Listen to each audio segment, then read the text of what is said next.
And welcome back to the show.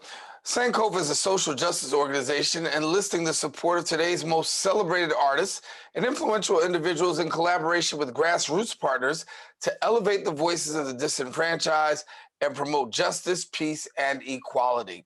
The organization focuses on issues of the injustice, particularly for disproportionately affecting the disenfranchised, the oppressed, as well as the underserved, which left unaddressed will continue to impact the lives of many individuals and remain a scar on the nation's moral character. Sankofa is committed to creative, diligent, and effective work to root out systemic violence and help build a culture supporting a more humane and decent world. We're pleased to be joined to share a little bit more. I'm joined by the Executive Director of Sankofa, Gina Belafonte, and thank you so much for being with us. Thank you so much for having me. When we talk about the issues, of course, the issues of injustice continue to reign supreme in our society. Give us a little bit about the work of Sankofa. Sure. Sankofa is founded by my father, Harry Belafonte, and it was created because we saw the need to not only educate, activate, and motivate artists, but also allies in service of grassroots movements. So we began to have gatherings of artists and thought leaders to be in conversation together to talk about issues. And what we also realized was that there were so many issues that we wanted to be able to focus on, as well as there are many artists who have different sort of heartstrings to different issues.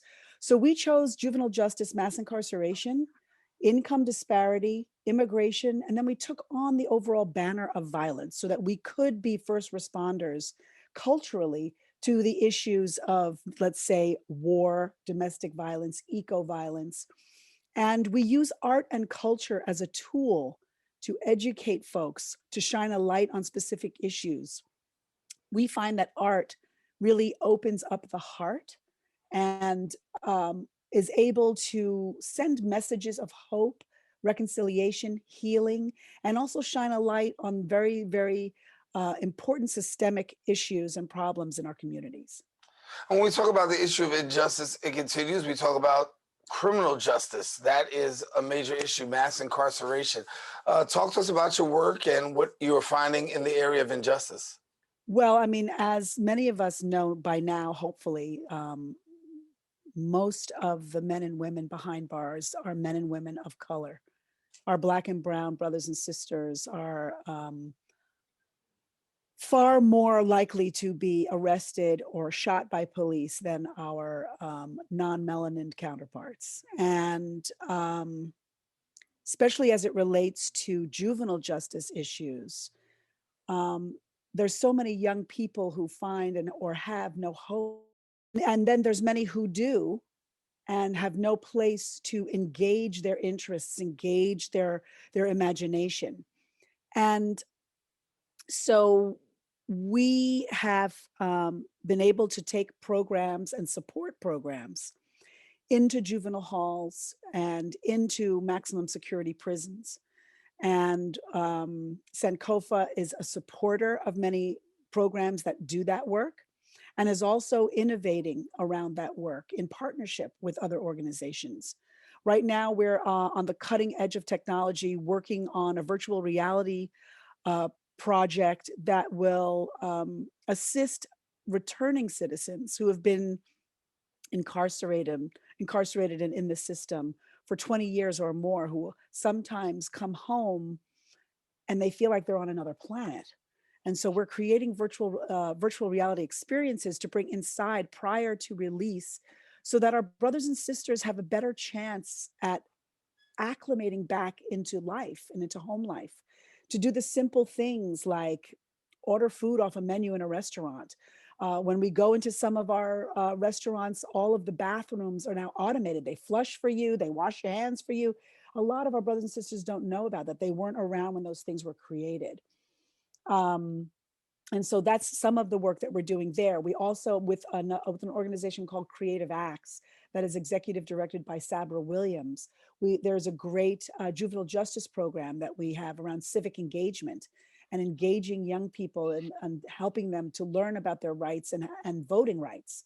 And we're proud to say that we went in this last election prior to the election, and 100% of our participants from our juvenile justice civics program voted in the last election.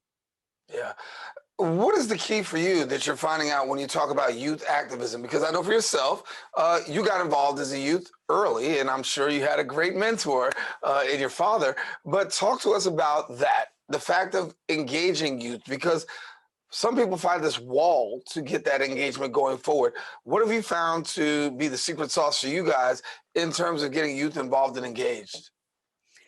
Well, Sankofa.org did a huge civics program. And what we did was, and what we have found ongoing just in the way in which we organize, is that you can bring activities and ideas and strategy to a community, but it's best first to listen and to hear from the community what it is that it feels it needs, what it feels it wants, how it describes itself before you impose what you think it might need. So we did a lot of conversations with young people, and we said, what do you want to know about civic engagement? What do you find confusing about the voting process? What do you want to share with your peers? What do you want to tell them? So what does a peer to peer engagement look like? And after uncovering a lot of the things that they had confusion around, it was very similar to what many adults have confusion around. When you see on a down ballot, for instance, as it relates to voting, all the judges that you have to figure out, who are they, what are their records, it can be very intimidating, and you feel disempowered to go and sort of engage. And so we wanted to bring opportunity for peer-to-peer conversation, and also to empower our young people, to meet them where they're at and let them lead us. Because in fact, as we get older, our future will be in their hands. And so it's important to engage, I think, young people in a way that is creative, in a way that is meeting them where they're at, whether it's musically, bringing music to it, sports to it, something that engages their imagination, and something in a way that they feel that they can be empowered by and understand what it is that we're talking about. Was it a hard push to get them to the voting booth? Not this time. I mean, there were a lot of people who were resistant to vote for this person or that person, and Right. we weren't really. We obviously, personally, we were concerned on who was going to vote, who was going to be elected in this last election, but we really wanted to just engage them and empower them, to let them know that their voice matters. When you want to have certain things done in your community, if you want to have more spaces and places to go after school, if you want to have more Wi-Fi, if you want to have more access to technology so that you can further your own education, whatever your needs are, if you want more athletic clubs or whatever, which candidate who's running is going to help you realize the things that you want in your neighborhood, and make that choice, make an informed choice, not just because of what you hear a whole bunch of other people talking about. Right. Talk to me a little bit about the wealth gap. In the 60s, we know that that gap was there. It's pretty huge. At the same time, when you talk about the wealth gap right now, it's almost equal to what it was in 1960s, dealing with the whole issue of income inequality. Share with us a little bit about the work that you're doing in trying to bridge that gap and better people's income. You can't, for me, I can't really talk about the wealth gap without talking about how this country was founded. This country was founded on the genocide of Native American peoples and stolen bodies for profit. We were brought here from the continent of Africa to engage in this capitalist experiment. And we were the labor force that built this country, period, end of sentence. And while we worked for centuries to build the wealth of this country, it was being passed down through generations of white men and women, because we did not have access to that kind of wealth. We were prohibited from having that kind of wealth because they knew in this capitalist experiment what wealth equaled in those days. So if we jump cut to our modern day society, we have always been excluded from the wealth opportunities, whether it was we were excluded from the very basics, where when it was education, when it was ownership of businesses, whether it was how, for instance, the police force was even created, which was during slavery and slave catchers. I mean, we have to go into the history to understand why we have been excluded from the opportunity to engage in this capitalist experiment. And we also have to know really about capitalism. And capitalism, if you've got a lot of winners, then rest assured, there's a lot of losers right behind. Mm. So I think that what we're looking to do and what we're trying to do is really break down what equity looks like. How does equity translate in a modern society? What do we as a collective need to have access to in order to create and generate wealth? And so I'm interested in doing more work in talking to communities about what equity even looks like. Because right now we have, for instance, the Modern Day Poor People's Campaign. And that campaign is extremely important to help us not only remember the campaign from the early 60s, but also to have a deeper understanding of the wealth gap and why it exists and how it exists, and how we can come together in community to support each other and invest our dollars back into our community and toward each other. When we talk about activism, obviously advocacy, policy, strategy are all very important. For you, starting out as an activist, what was the most important thing that you latched onto to get you hooked to where you are today? Well, I was born into a family of activists, both my parents activists. My mother was really the one who nurtured me the most in my physical, emotional, and um, intellectual involvement. She would have me sit around the table, lick stamps, stuff envelopes, be in the presence of. Many of the strategies of the civil rights movement were discussed and coordinated in my home. I was very young at the time, but I was a sponge, and all the people and the vibe, the essence, all of that stuck with me. And then, someone the other day said, "What would you tell your younger self?" And I said, I think I would tell myself some things, but I would also ask myself some questions. First, I would say to my younger self, relax. Second, I would say yes and no to everything. And then I would start asking myself some questions. What are you good at? What brings you joy? And how can you combine those two things and sustain yourself in your life? So that is really, I think, what has helped me stay a student of civil rights activism and cultural organizing, because it's something that's in my heart that I just have to do. I can't not do it.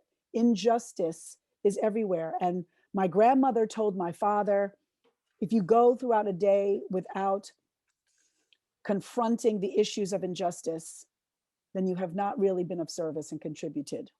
And that stuck with me. And I feel like every single day I'm trying to figure out how to not only be of service, but how to bring joy and how to engage and collaborate with folks so that people feel that we are building community and people have agency together. I want to talk about two things: being an artist and an activist. Your father was an artist and also an activist. That work continues in the things that you do right there. But give me your take, if you will, on getting artists to become activists and using that platform in such a profound way. Well, you know, when my father was working with Dr. King in and doing introductions to the Kennedy administration, later on, much later on, once that relationship had begun, Dr. King had said to my father, "We must win them to our cause." And, a lot of artists, especially who gain a tremendous amount of celebrity, they're not a monolith. Artists come in all different shapes and sizes. They come from different backgrounds. Their relationship to their own celebrity and wealth comes at different cost and a different way in which that they engage. And so for me, it's really about one, helping an artist find their authentic voice as it relates to social justice activism or where they might have interest in shining a light or elevating a cause. But it's also what is really authentic to them. There sometimes is nothing worse than seeing someone support something that authentically is not really who they are or what they're about. And so we do a lot of conversations with artists talking about issues. We work with artists when they bring us projects that they have that they were just inspired to do, but they don't know what to do with the project or what to do with their artistry. And we help guide them, and we also call upon them to support things that we're doing so that they can use the power of their platform to raise the consciousness and elevate the issue. You got some great projects coming up too. Share with our viewers a little bit about what you've got coming up in the near future. Well, we've just come off a huge civic engagement with this last election. We also came out of a huge sort of pivot with COVID-19, making sure that the mental health of our community was being serviced. We facilitated and guided meditations for the community. And right now we're working on a few things. One is we're doing a workshop production for colored girls who have considered suicide when the rainbow is enough on a platform called Clubhouse. Right now it's only for iPhone or iPad users, but we're bringing a workshop of this piece to talk about the legacy of Ntozake Shange, first of all. Also, taking a deep dive into the text to talk about rape, misogyny, women's rights, Black women's struggle and triumphs, to talk about sisterhood. And so that will be coming on March 20th, and we're very excited to be doing that. We're also working still with our youth and engaging civics programs. And as I mentioned before, we're doing this VR project that we're very much excited about, that we're raising money for, in order to bring experiences to our incarcerated men and women who have been locked up for upwards of 20 years, who are coming home and having tough times coming back into the community, understanding how things work, being able to relax in certain situations and not be triggered to potentially recidivate back to prison. So for people who want more information about Sankofa before we go, how do they find out? Well, certainly you can find us across all social media platforms, Twitter, IG, Facebook, at sankofa.org, and on our website, which is sankofa.org, SANKOFA.org. And for those who don't know, Sankofa is a Ghanaian word, meaning go back and get it. And one of the Akan symbols of the word Sankofa is of a bird in mid-flight with its head turned back, beak open, retrieving an egg from mid-air, symbolizing we must retrieve what we have left behind, the origins of who we are, our youth, in order to move forward. Gina Belafonte, we leave it there. Thank you so much for being with us here on the Social Justice Forums. My pleasure. Thank you so much for the opportunity.